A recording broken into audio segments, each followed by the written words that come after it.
Hello and welcome to the Pit Stop Podcast presented by NYSS Waste Day. I'm your host, Dominic Konoweski. On the line, we have Arca Menards Series driver Brayton on. Brayton, hello and welcome to the Pit Stop Podcast. Yeah, thank you for having me. Definitely a pretty neat opportunity here, dealing with all these press and media. So pretty cool though, opportunity I've been given here. Yeah, and a true huge opportunity that you have been given, Brayton.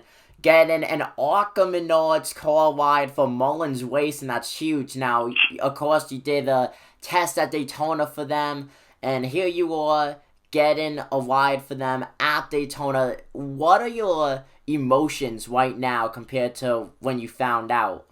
I mean, this whole experience has been up and down. I mean, I'm from Indianapolis. I grew up at the Indianapolis Speedrome, which is a flat 5-mile asphalt track, and I kind of raced a variety of cars out there. And I've always done grassroots racing throughout my entire career.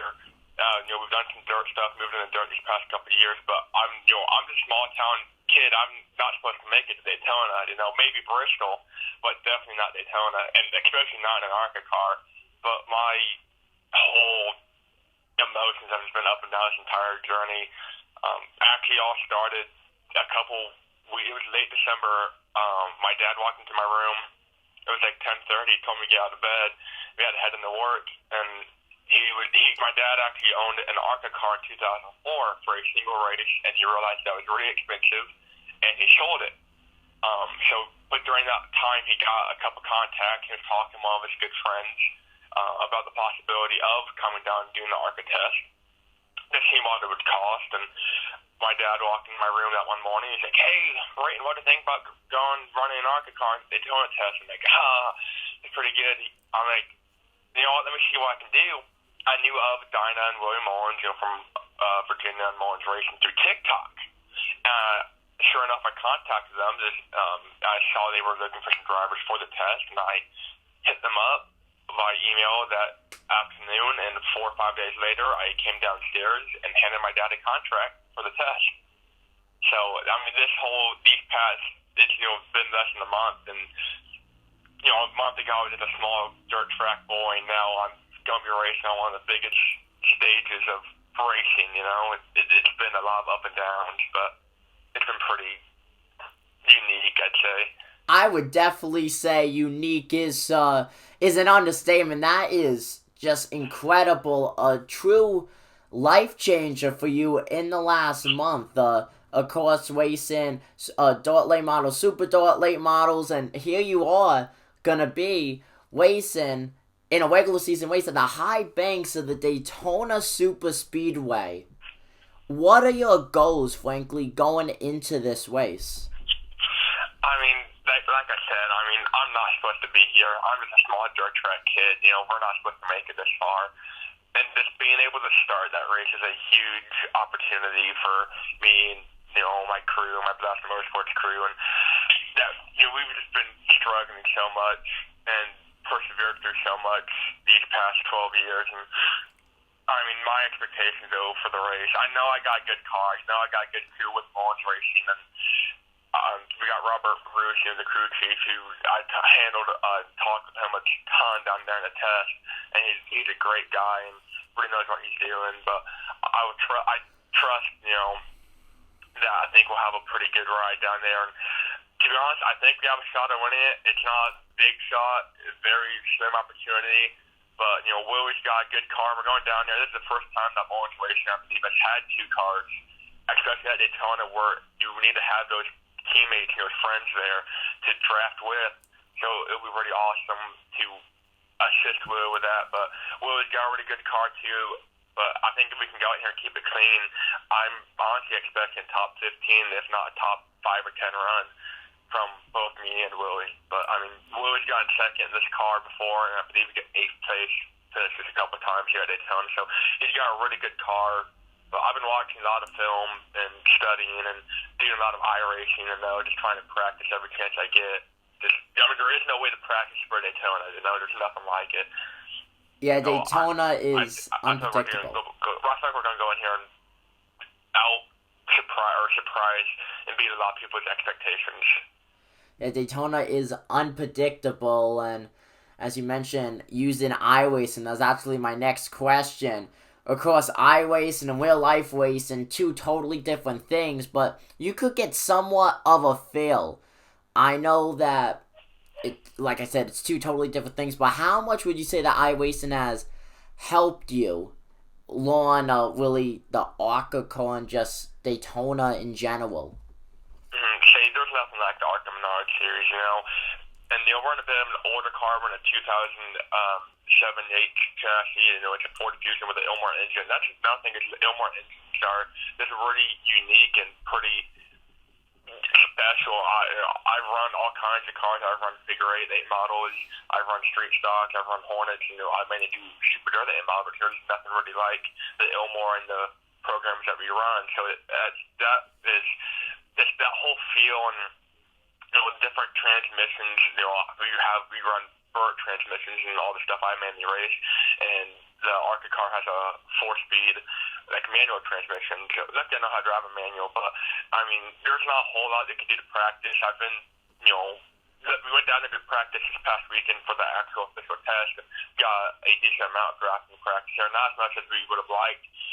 We did about I'd say 25, 30 or so laps in a draft of 3 or 4 cars, but I mean it's hard to get that real feeling when you have 30, 35 cars in the track versus just 4. So that's one reason the iRacing I think helps me a lot is I can just kind of figure out what I cannot do. I mean, it's not going to be exact translation over the real thing, but it's the best practice I can get without actually being there on track. Yeah, definitely. And you know what, Brayton? The biggest thing that I feel like sticks out in your resume is the fact that you didn't start racing until you were about 8 years old. When you look at other drivers these days, they start racing at 3, 4, 5. You started fairly late, and here you are with a ride for Daytona. How would you say your journey has been really getting to this point? I mean, it's been a lot of up and down. My father started racing. Actually, he's owned cars since the 90s. This mainly like street stocks and some small figure 8 model stuff. The figure 8 racing is a completely unique beast. If anyone listening doesn't know what that is, it's basically a crossover intersection in the middle of the track, and you have to drive through an intersection against oncoming, not against oncoming traffic, but bobbing and weaving through traffic. Basically playing Frogger with $50,000 late models, hoping for the best. But I started out in go-karts at the age of 8, and to be honest, my career almost ended as quick as it began. My very first night in a go-kart, I got wrecked in the heat race, and I got wrecked in the feature, and I said I was done, never trying this again. And we had the cart in the garage for about another year and a half, and then I'm like, Dad, let's just try it one more time. And I ran go-karts then for another 2 or 3 years, and when I was 12 I hopped in that Thunder car, which is like a street stock type car. We had the 77 Ford Thunderbird. We paid $600 for race ready, which was an awesome deal, and I'm not gonna lie, we sucked, but I was 12 years old racing against 30, 40, 50-year-old guys, so that was definitely a kind of big jump for me in my career. Oh, 100%. A career-defining moment. I say it's hard to get that experience, especially at that young age. And I learned a lot of. That's where I got a lot of my stock car racing experience was those 2 or so years that I was racing that Thunder car. And at the speed room too, it's a flat 5th mile, so you're racing out there with 15, 20 guys and 3,200 or so pound cars. I mean, you got to learn how to race. You got to learn how to make moves and run your line and be consistent. And so that definitely helped me out. And then ran some figure 8 stuff. And when I was 15 years old, we decided we were going to make the move to dirt.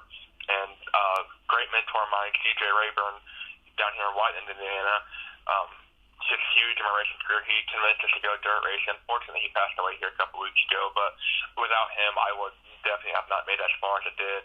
But we made the move to dirt in 2015. I was only 13 or no, I was 15. Oh, I'm sorry, not 2015. I was 15 years old. So it was 2018, and we ran the Thunder car stuff for a couple of years, and we we were able to get Rookie of the Year down in Brownstown, which is a pretty competitive track, and since then we've only gone up. I mean, we ran with the Rotovault All Late Model Series, we ran with Lucas Oil Late Model Series. I mean, all the top series we ran with them, we've made features with them, and we're not one of the more competitive cars, but we definitely do pretty good with our tiny budget, I'd say, and that's nothing about it. This past season was the first time we really ran a full schedule with a touring series. We ran with the Ultimate Heart of America Late Model Series, and we got third with them, and then we ran Richmond Raceway in Kentucky. We got third down there in Track Point, which is pretty awesome, but the whole journey's been a lot of up and down, and we've had a lot of bad seasons and bad parts where we're just ready to throw in the towel, and it's just kind of crazy how quick this had all changed, for the better. Yeah, in a month, your life has changed, your quest changed positively, of course. Now, I gotta ask this question. You've raced a lot of cars in your life, but particularly the Super Dort late models, how does it feel driving those compared to an Arca car? Like I said, there's nothing like the Arca Menards series in those cars. And doing dirt, you're changing the wheel, or you're going through the corner and you're rotating the wheel back and forth, good 45, 90 degrees sometimes. And you're on the throttle, you don't use a whole lot of brake in the corners, and you don't have as much grip as you do on an asphalt track, and so it's just really it's a unique style of racing. With the Arca cars and the Arca Menards series, especially at Daytona, that's one thing that really shocked me. As I was talking to Kevin Belmont, my spotter, who huge shout out to him. He did an awesome job telling me what to do, and that's one thing that with dirt racing we don't have mirrors in the car. We don't have spotters, so this is my first time really having two-way communication or having someone in my ear like that. So that was a huge transition too, just getting used to that. But at Daytona, you rarely move the steering wheel at all.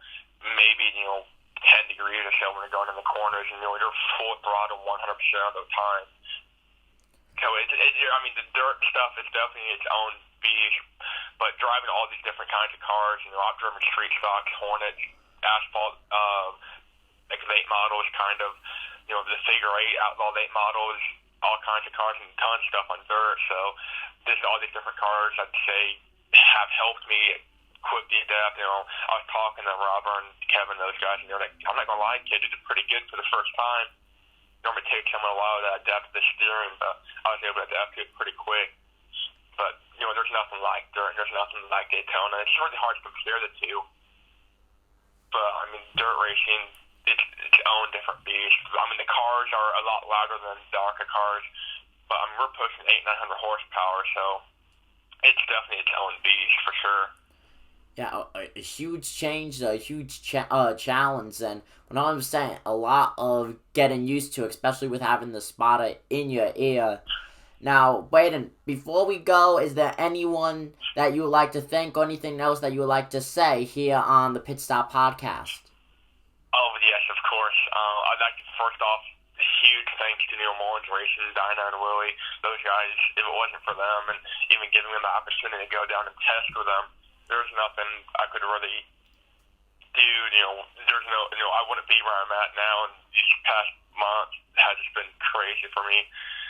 And of course, Crow Ring Recycling and Buggy's Auto Body and Repair, they help out the Mullins a lot, and the Mullins have some pretty good equipment. If it wasn't for those guys, the Mullins wouldn't really be there to give me the opportunity that they're at. Of course, the Arca Menards series, all their sponsors, come on board and made it kind of interesting to go out here and race the series. I got my own sponsors, IndyAutoRecyclers.com and Image 13, Ed Code, Jimmy's Diner, Unlimited Motorsports, and One Way Auto Parts have all kind of come on board and helped me for this opportunity. We're getting love, our local small town guys on board for this, and it's been a huge, awesome, project for us. Brayton, that's honestly awesome how many people you had to thank, and of course sponsors. Huge, just awesome opportunity you have. I can't stress that enough. Once in a lifetime opportunity. We wish you the best of luck at Daytona. Hopefully we'll have you on again sometime soon. But thank you for coming on, folks. Once again, that is Arca Menards Series driver Brayton Lasta. Brayton, thank you. Thank you guys for watching, and thank you for bringing me on the show.